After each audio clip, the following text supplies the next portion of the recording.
આદિત્ય મુદ્રા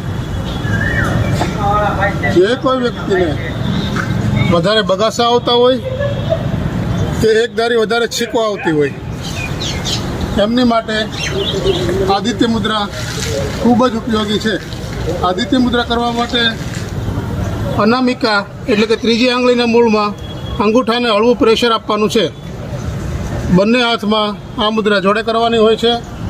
આ મુદ્રા દિવસમાં 10-10 મિનિટ એમ 3 થી 4 વખત કરવાથી છીકોમાં અને બગાસામાં ખૂબ જ ફાયદો થાય છે. છીકો અથવા બગાસા થોડી વારમાં જો બંધ થઈ જાય